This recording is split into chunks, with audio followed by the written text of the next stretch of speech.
Olá pessoal, olá Rose. Olá Pitico, olá pessoal. Gente, nós vamos dar sequência então, obviamente, ao nosso videocast nesses temas ligados ao envelhecimento. E hoje, qual é a nossa pauta, Rose? Hoje a nossa pauta é: não trate a pessoa idosa como criança.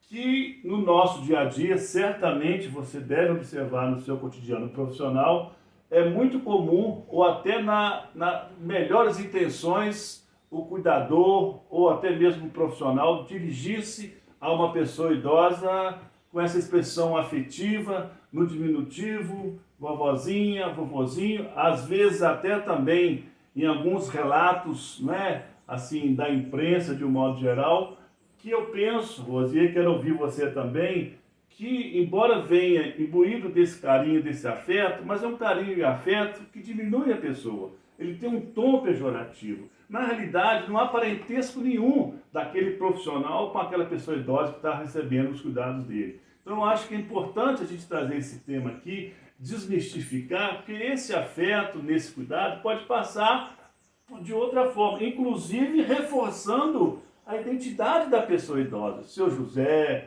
né? Dona Antônia, como vai a senhora? Seu José, como foi o seu final de semana? Porque senão, me parece... Corre isso né? da gente infantilizar, Exatamente, Rose. Infantiliza a relação, o ser humano da pessoa idosa, e eu repito, onde não se há nenhum grau de parentesco entre nós, no sentido do dia a dia. Então, acho que é importante a gente trazer essa questão aqui, para a gente refletir junto e para buscar evitar, como você bem colocou agora atrás, essa infantilização da pessoa idosa, para que a gente reforce, assim, a identidade da pessoa, repito, o nome dele, o nome dela, a pessoa ter uma história, ter uma identidade, porque quando fala no diminutivo, não sei a você, seria até bom que você colocasse naturalmente, é como se dissesse assim, ao se comparar a pessoa idosa com uma criança, como se fosse necessariamente uma pessoa idosa dependente, incapaz, que não sabe fazer, que precisa de ajuda o tempo todo. E mesmo quem né? tem dependência não tem que ser tratado também, né, de uma forma infantilizada. E isso fica tão claro que eu observei, por exemplo, no dia a dia do adoecimento da minha mãe, que eu fui em alguns profissionais de saúde e lá, junto à consulta do profissional, o profissional não dirigia-se nenhuma palavra, nenhuma questão que diz respeito à consulta, que quem estava sendo consultado não era eu, e sim a minha mãe, dirigia-se a mim, né? Entendeu? Claro que dependendo do grau de saúde da pessoa idosa, alguns registros, alguns acontecimentos do dia a dia que são importantes para o registro do profissional de saúde, é importante que o acompanhante, que o filho, que o cuidador esteja presente. Mas eu penso que, no geral, e é por isso que a gente traz esse tema aqui, para a gente provocar, no bom sentido, uma reflexão sobre esse tratamento que, na realidade, repito mais uma vez, infantiliza a pessoa idosa, sabe? Não é, Rose? Sim.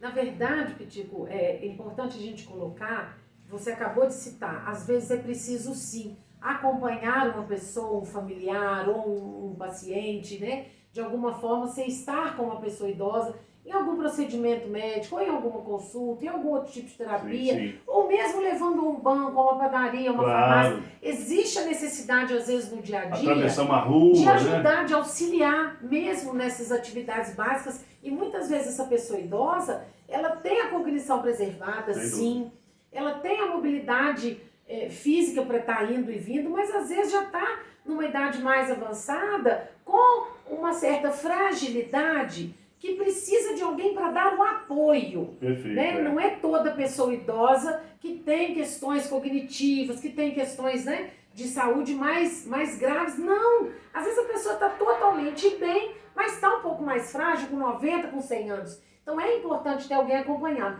E nesse acompanhamento, aí eu vou entrar no que você colocou, sim, é muito importante a gente ter essa atenção de não tratar como uma pessoa, realmente uma criança. O idoso não é uma criança. Ontem uma pessoa falou assim para mim, mas a minha mãe se comporta como uma criança. A grande questão é, se essa pessoa idosa tem realmente um comprometimento, às vezes já tem um quadro demencial iniciando, ou alguma outra questão de saúde, né, que precisa de fato ser cuidada, quem cuida tem que ter um olhar diferenciado, uma preocupação a mais. Essa pessoa precisa ser muito mais monitorada, sim, mas ela não é criança, é uma pessoa idosa, que tem uma vida inteira já vivida, tem uma história, que tem uma história, autonomia, né? Ela passou a vida cuidando muitas vezes da família inteira, e aí não dá para você achar porque ela está iniciando um quadro demencial ou tem algum outro tipo de questão de saúde, né, mais séria, que ela voltou para a infância. Não voltou para a infância, gente. O desenvolvimento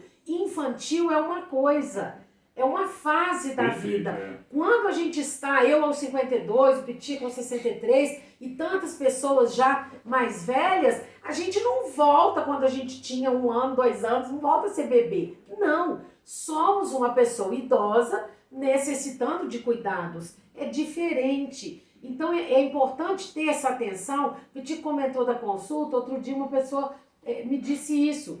É triste porque na consulta médica o médico não se direcionou, não se dirigiu, né? Nesse caso era uma pessoa, era um familiar, né? Era uma esposa, e o médico só falou com o marido. E aí, no final das contas, o marido falou, não, por favor, pode falar com ela, porque ela está ouvindo, ela está compreendendo, ela está entendendo. Então, eu tenho que tomar cuidado, o Pitico, e cada um de nós, e cada um de vocês, seja profissionalmente, seja no âmbito familiar. Dentro da nossa casa também, né? É muito importante ter cuidado, a gente não tem que infantilizar, né? O Pitico falou a questão dos termos diminutivos. Se eu estou com um cliente, se eu estou com um paciente, se eu estou tratando uma pessoa, eu preciso chamar pelo nome. Claro. Né? Às vezes tem senhoras ou senhores que falam, eu não sou seu avô, eu não sou sua vovozinha. E tá certo de falar. Porque até pra gente chamar o avô e a avó, a gente tem que ter esse cuidado. Essa relação, né? Sim. E de fato tem uma relação familiar, um parentesco. Pessoal, na realidade, o que a gente quer trazer aqui é exatamente na observação do nosso cotidiano, né, com pessoas idosas, de que, como disse a Rose muito bem, Rose, as pessoas idosas, de um modo geral, né, todas elas não são crianças, não no sentido de diminuir, né, de depender, de não saber fazer, de não saber ter aí a sua autonomia preservada. Claro que nós precisamos estar atentos, como a Rose bem disse, a essa condição de saúde dessa pessoa idosa. Então acho que é importante a gente mexer no bom sentido, e por isso que a gente traz esse videocast de hoje. E fica aí, né, você à vontade para dar a sua opinião, o seu comentário, compartilhar e comentar esse vídeo. Então, pela sua atenção, muito obrigado e até o próximo videocast, né, Rose? Isso mesmo, muita gratidão, Pitico, gratidão a cada um e a cada uma de vocês, reforçando, curtam, compartilhem, se inscrevam no nosso canal e indiquem para o maior número de pessoas. Muita gratidão e até o próximo. Até lá, pessoal.